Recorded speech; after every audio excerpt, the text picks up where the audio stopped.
All right, welcome everybody to the Guardian Training Institute's podcast. This is our second episode, and our first interviewee we have tonight is Jess Lang. Jess, you want to introduce yourself? Hello, I'm Jess Lang. I live in Iowa and I work for a men's prison. I was currently in charge of the apprenticeship program there and am now currently an activity specialist. How long have you been doing that? I've been with the prison 4 years, just over 4 years. So like the job? Oh yeah, yep. never a dull day, I was going to say, I'd imagine. So, so I know, Jess, we've talked before, and there was a pretty traumatic incident you were involved in a few years ago, correct? Mm-hmm. Yep. Would you like to talk about that? Sure. So I guess we can go back to, I started at the institution in January of 2019. Never had worked in corrections before. My background was kind of parks and recreation and dispatch. So working in the corrections world was new for me. I had been there about 5 months, and I had an inmate that I had never had an interaction with come to my office and tell me that another staff member had sent him there and he was asking for paper. And that didn't really flag anything for me because I was supervising the inmates who worked in the print shop. So, I tried to ask more specific questions. What kind of paper, And he needed copy paper. He needed 4 reams. And when I got up from my desk, which my radio was on the charger on the opposite side, I got up from my desk to walk him to the print shop to get paper. He continued to stand in my doorway and didn't move. And when I said, let's go, he still didn't move. And at that point, he put his hand over my mouth and shoved me against the back wall of my office. And at that point, I kind of had an idea of what he thought was going to happen. And my fight or flight instincts kicked in immediately. It was like everything kind of went slow motion. And it was almost like my brain was thinking very clearly. In training, we go through 3 weeks of intensive training, but there's a few hours of personal training where they teach you, how to defend yourself and things to say and what you should call out on the radio. And, instantly, of course, my reaction was to just scream and freak out. But my brain was like, there's something you're supposed to say that other staff recognize, and it was get back. So in that personal training class, we're always trained to just constantly get back, because the rest of us are trained to hear that and know that somebody's in trouble. But he had my mouth covered and I couldn't scream, get back. Lucky for me, in the back window of the back wall of my office, there were windows that overlooked a gymnasium and there were people in there.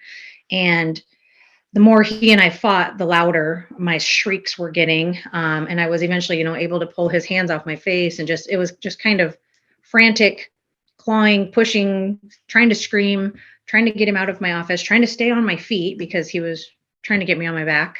And my eventual shrieks turned into get backs, turned into screams. And it's like I started feeling more panicked because I felt like nobody was coming. At that point, there was a staff member, an inmate in the gym had pointed up to the windows and told a staff member, Jess needs help. And at that time, they radioed for an assistance needed. And I heard it on my radio, and the inmate who had attacked me also heard it on my radio. And at that point, he went running out of my office. Well, because I was formerly dispatch, I knew I needed to know his point of direction, where he was going, so that I could tell the responders. And he went to one of the honors units. And at that point, I picked my glasses up off of the hallway floor that had been kind of thrown off my face. And I grabbed my radio, because when I heard the assistance needed, I heard the first and the last word of the assistance needed. So in my brain, I was thinking they were not going to respond to the right area. And as I was calling for assistance needed, he came back into my office and he was frantically looking for a place to hide. And about this time, people were coming out of their offices and wondering what all the screaming was about, because it's not normal to hear, especially a female scream in a men's institution. At the moment that he came into my office and I was radioing, I again followed him out of my office to see where he was going. And he went to an area that was pretty heavily populated, again, trying to hide. And there were some staff members back in offices back there that ended up tackling him.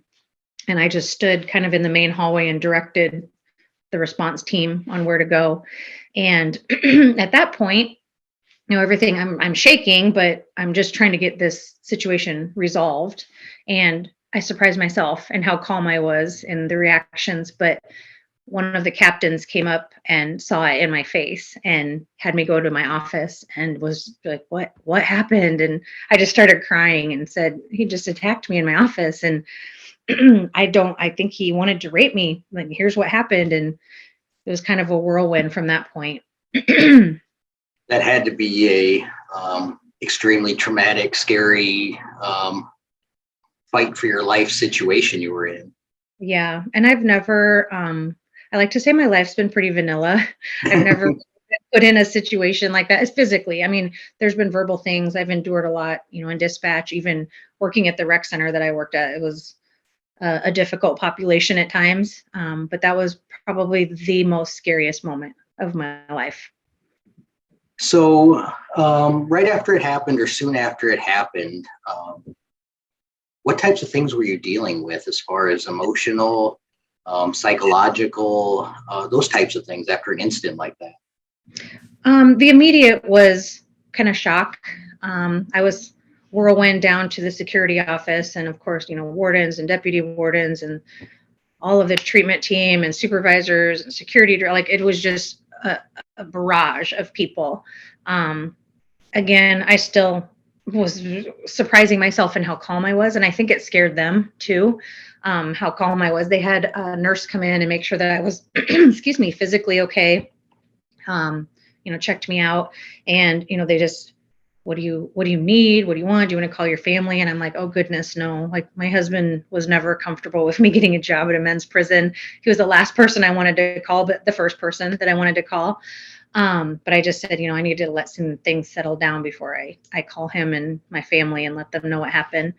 I didn't really feel anything until kind of everybody left and it calmed down a little bit, and the warden and one of the treatment directors came in and they said, we need to let you know that the man who attacked you today is a sex offender. And this is not his first time assaulting a female.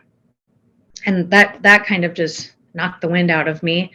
And I said, what do you mean? Is he in for sex offense? And they kind of explained his first case to me, but they said he tried to rape another female staff at another institution, and that's why he's here. And my next question was, why was he able to walk so freely with this kind of history? And they tried to make me feel better about it. But that was probably the first moment that I actually felt something other than, of course, fear in the moment. I was mad and confused and just kind of shocked at how all of that went. I did, after a little while, I went up to the warden's office and I called my husband. And I've always trained my kids, like, if you're ever in an accident or something bad has happened, the first thing you need to say is, Mom, I'm okay, but because I just need to hear that you're okay before you start whatever you're going to hear, because I already am going to hear it in your tone. And I did that for my husband. I just said, I'm okay, but I just got assaulted at work. And he was just quiet. And then I started crying because that was the first time I was actually having to say it out loud to somebody that I cared about, other than, the captain saying, what happened? He instantly, like, I'll leave work. What do you need? Do you need to go home? What's going on? And I said, just give me some time. I'm not going to leave work right away. Right away in my mind, I was always thinking, I can't go home and I can't show weakness because of where I work. If I go home and I roll over to this, it's going to follow me. And I knew I wasn't going to quit my job, and I knew I was going to go back to work. But I had asked the staff, the supervisors, if I could go back to my office after I made my phone calls. And they were like, why don't you just go home and take some time? And I was like, no, my office is a mess. I knew that there were papers kind of thrown all over the place. I knew that I wasn't going to be able to come back whenever I was going to come back, whether it was the next day or what, with my office a mess from the fight. And so I kind of argued with them to let me go back to my office so I could at least get it in order. And they assigned a staff member to stay with me, who was not a friend of mine, was not somebody I had a rapport with. Basically, they just were kind of a nosy person and wanted to be in it. And that made me uncomfortable, but they didn't realize that because the person was portraying themselves as though they cared. Went to my office and it was just, it was nice, but it was overwhelming. I was inundated with messages and emails and phone calls and chats. And I'm kind of one of those, when things get stressful and overwhelming for me, I need to be alone. And it was at that point, like I got my office back in order. And it was at that point that I was like, you know what? I need to go home. This is just too much. So I called the warden and I said, okay, I got my office back in order, but I do need to go home. I need to just step away from this. Because it wasn't just staff, like inmates too were like, I'm so sorry this happened to you. And I wish I would have been there. And, you know, good job. I'm glad you were able to defend yourself, kind of thing. But it was too much. So I came home and I made a few more phone calls and I just kind of sat quietly on the deck and cried and started the what if, coulda, woulda, shoulda. How did this happen? Why me? I've never even seen this guy before. I mean, I had seen him. I just didn't have interactions with them. And I, that night, just same thing. Just I couldn't sleep. I kept thinking, what did I miss? Was he following me? Because that was the other thing that they said in the interview was, we need to find out if this was a random act or if he's been stalking you and this was planned. And that shocked me because I know where I work. I'm always aware of my surroundings. I note like every person. I greet everybody in the hallways just to kind of mentally register who I've interacted with. And I had seen this guy, but I'd never talked to him. So it was just everything kind of just floods your head. And the next day I called the warden and I said, I'm going to come in today. And he said, I don't think that's a good idea. I think you need to take some more time off. And I said, no, I have a message to deliver. Like if I don't go to work today, they're all going to think I'm weak and that they can run over me. And I wasn't about to let that happen. So, yep, I went back the next day and everybody was shocked. Like I think they just thought that I was never coming back. And it was, I had to go and I had to deliver a message, not only to the people that I work with, but the inmates too. Like I'm strong. I'm okay. You picked the wrong girl. Don't F with me, that kind of thing. And I think that it gained a lot of respect from both staff and inmates. So at that point, I kind of thought, I'm good. Like I survived. I wasn't hurt too badly, just some bumps and bruises, my pride, my safety feeling. He got a little bit more beat up than I did because, like I said, he picked the wrong girl. And I was a lot of pats on the back and high fives for that. But it also was kind of like, I wish I wouldn't have even had to deal with this. One of the things that I kept telling people was, like, I'm sorry this happened to you, or I wish I would have been there. And I said, here's the thing. I'm sorry that it happened to, and it does suck that it was me, but I'm just glad it happened to me and not somebody who would have been more vulnerable and not able to defend themselves. And I think that kind of shocked me that is how I felt that quickly afterwards. But at the same time, I was okay. It wasn't until weeks later that it kind of started sinking in a little bit. And it was more at that point, it started the realization of how bad it could have been. Had he been a little bit bigger, had I not been, working out and been as strong as I was, if we'd been in a different position where nobody heard me screaming and, there was just so many things that could have gone different and could have ended up a lot worse than it was. That's when everything kind of started feeling heavy. And then, the support of staff started turning into gossip and rumors. And then that was compiling on me. And the guy got shipped out, now I pressed charges, and that wasn't something I've never, ever had to work with a court system before and didn't know a lot about it, but it was kind of one of those things where the day of, they said, we're having the police department come in and question you and you're pressing charges, right? And I was like, whoa, what? Pressing charges, like what for? And they were like, this is serious. He needs to be punished for this. So I was like, well, okay, yeah. So then we started that process, but I kind of kept that quiet. I didn't want a lot of people to know about that part. So I just like, it was business as usual. After a couple weeks, it was almost like it got forgotten about. Um, we did have a peer support team in place, and the day of, they did have a person assigned to me to, make sure I was okay, see if I needed or drinks or fresh air, anything like that. But I didn't realize at that time that that's what that person was. I relied heavily on my friends and my husband to talk about things and kind of what I was going through. And it was more beneficial for me to talk to coworker friends because they understood the environment that I worked in. Whereas if I tried to explain it to my husband, he didn't really get it. He just wanted to be sympathetic. So yeah, it took 3 weeks, I think, for the reality of like the actual emotions to hit in and realize how serious it could have been.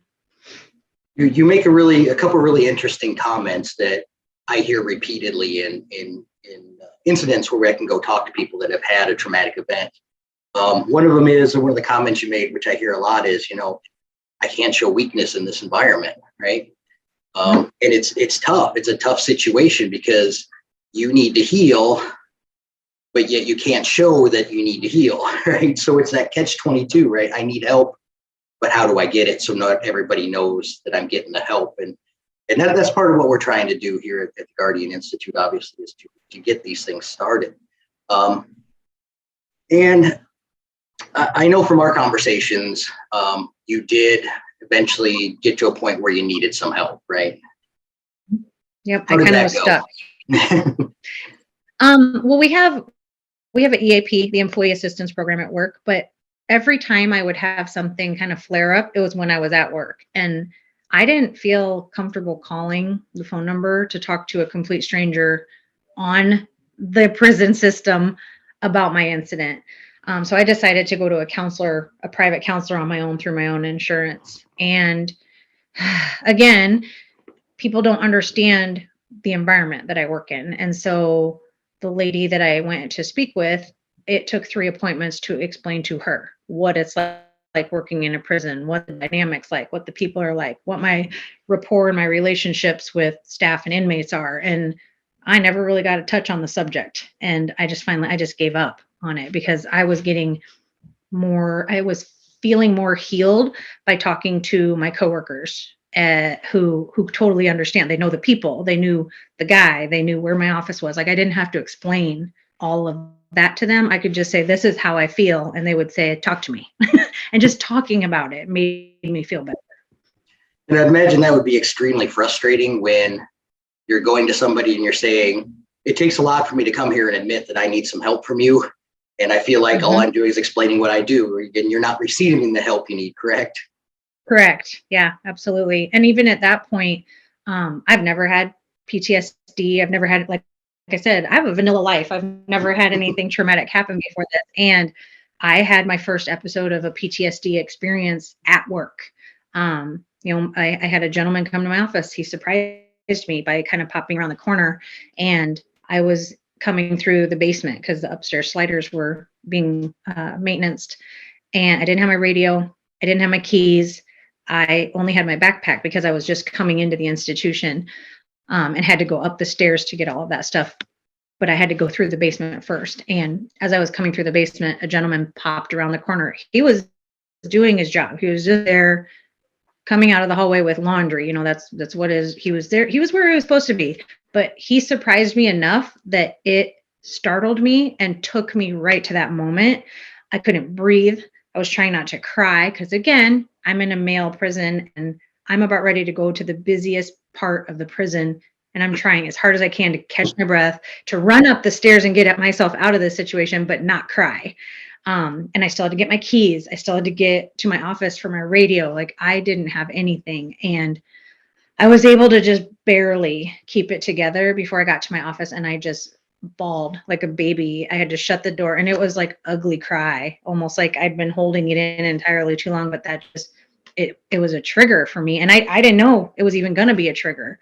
And now I'm very cautious. 4 years later, I still talk to people unless I trust the person I'm talking to.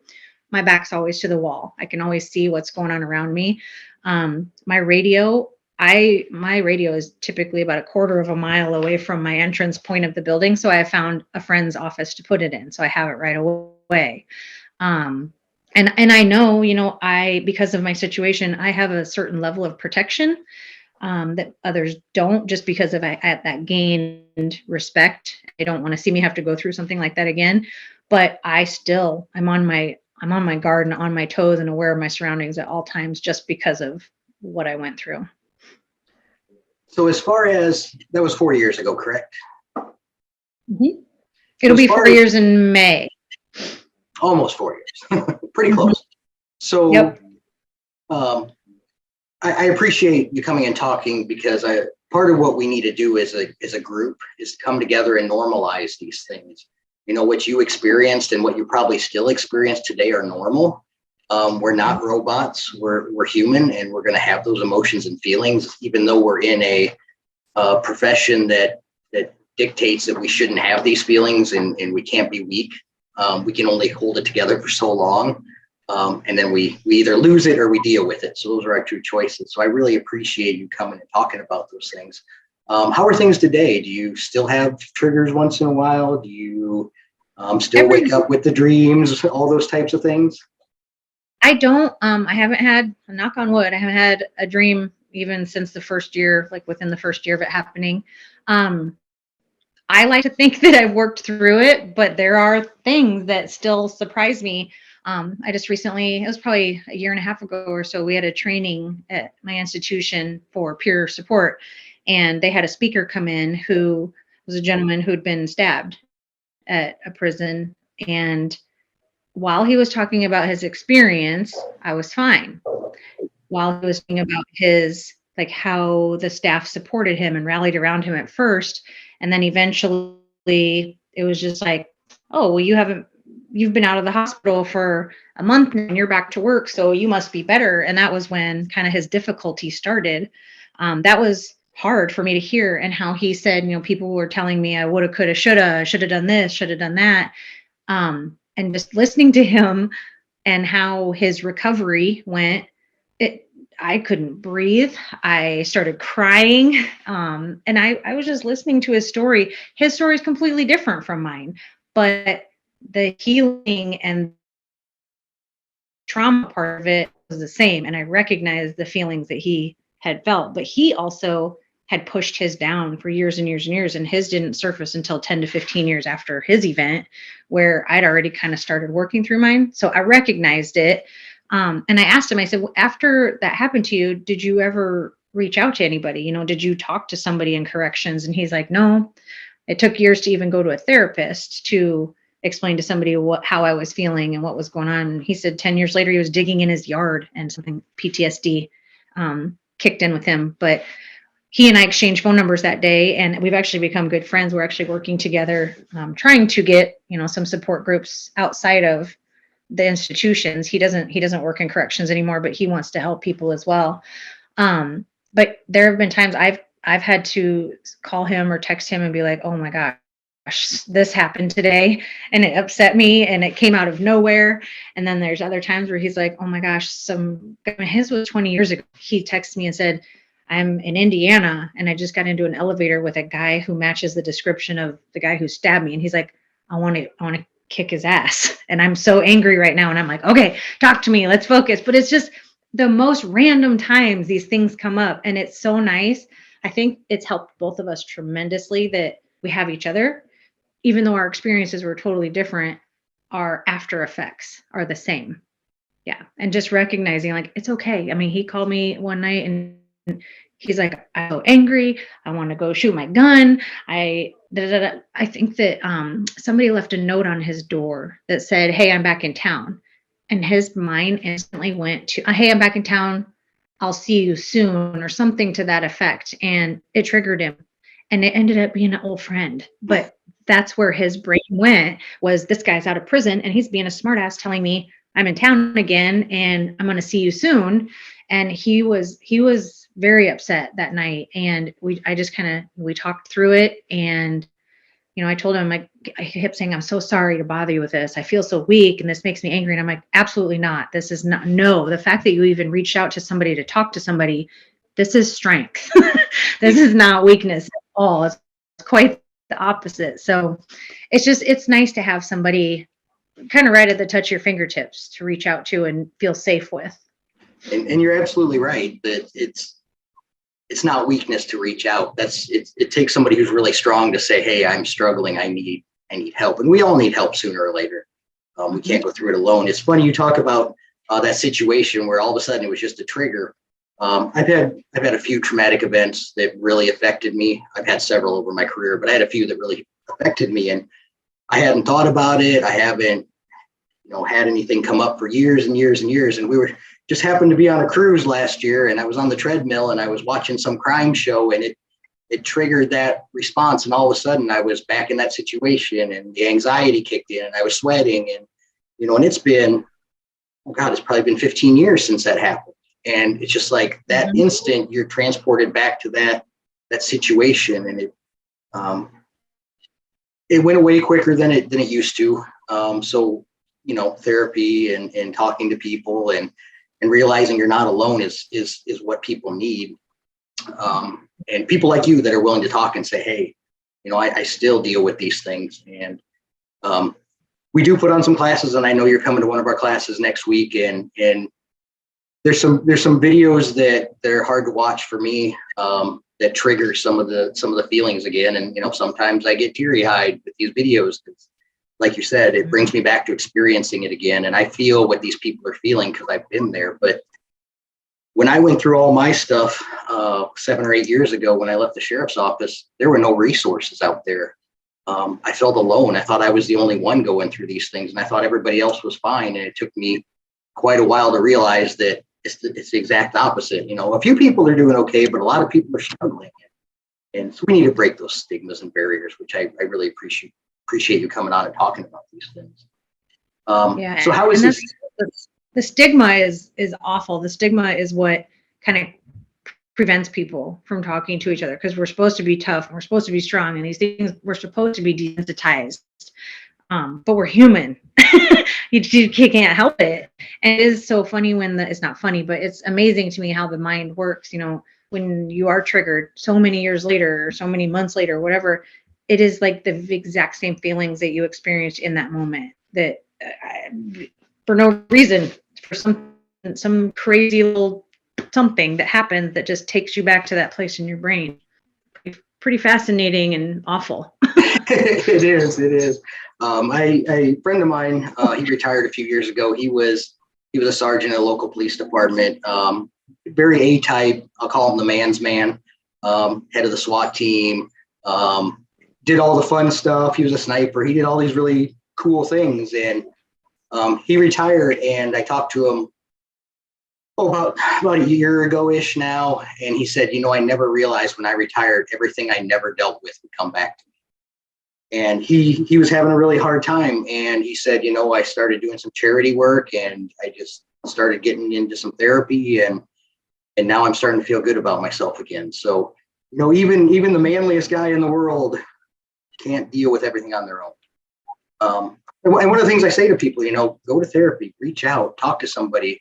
I have never had anybody come to me and say, boy, that therapy was terrible. I wish I never went to it. Right? I've never heard that from anybody. Yeah, obviously, some experiences are better.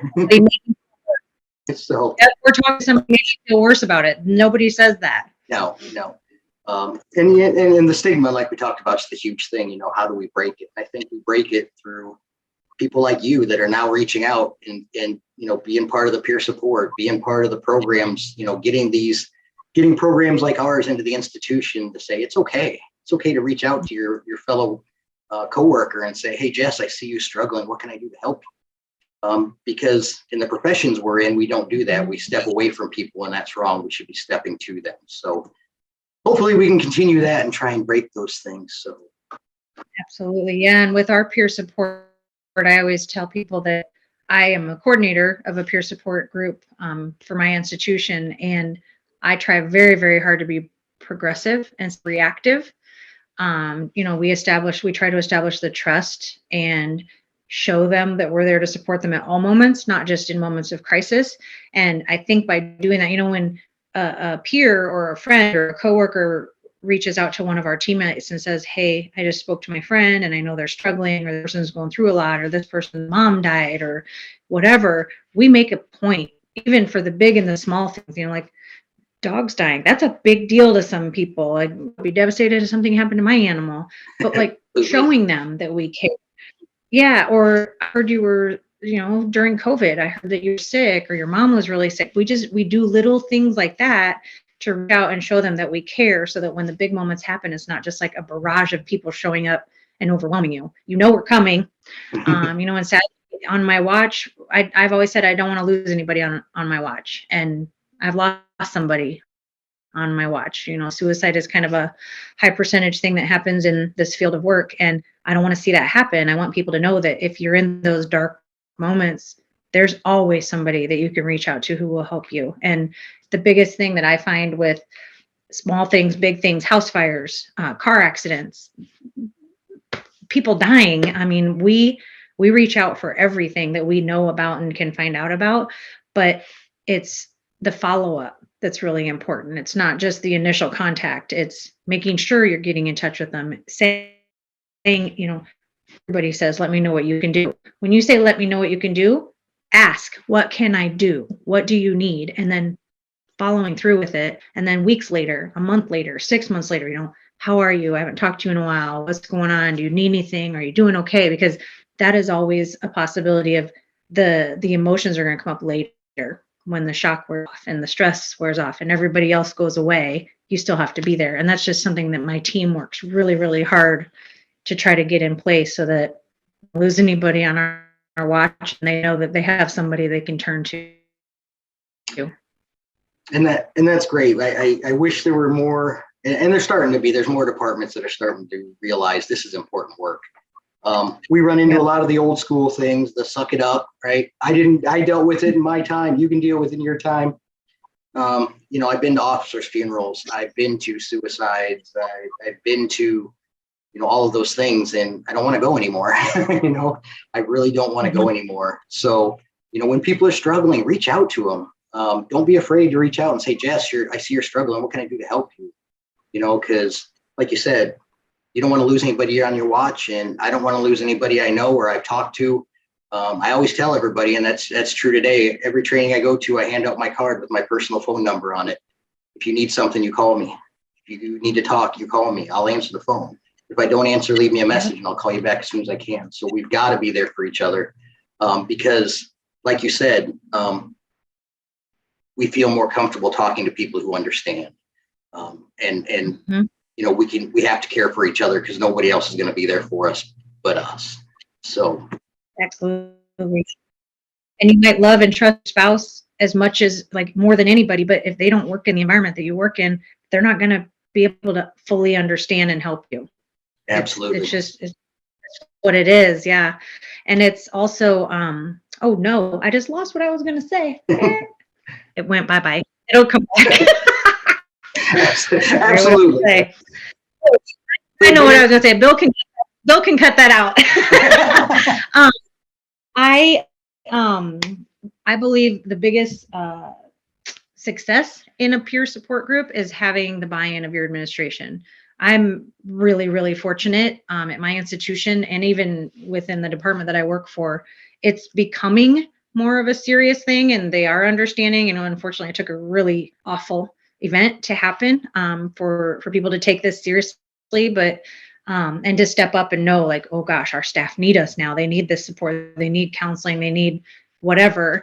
But I believe that having administrative buy-in is going to be the best thing that any agency can have for themselves, and business, even company, can have for themselves. Because if your upper superiors, supervisors, administration, whatever, if they believe in your purpose and they really want their people to be taken care of, they will support you and they will make it a success for you.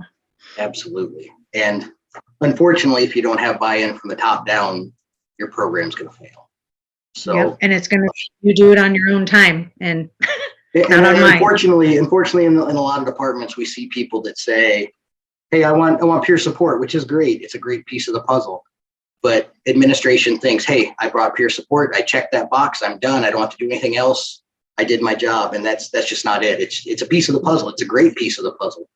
But we got to get the rest of the puzzle together, or we can't see what the problem is. So absolutely. Well, I appreciate your time. I appreciate you taking time out from your busy schedule to have a few minutes to talk with us.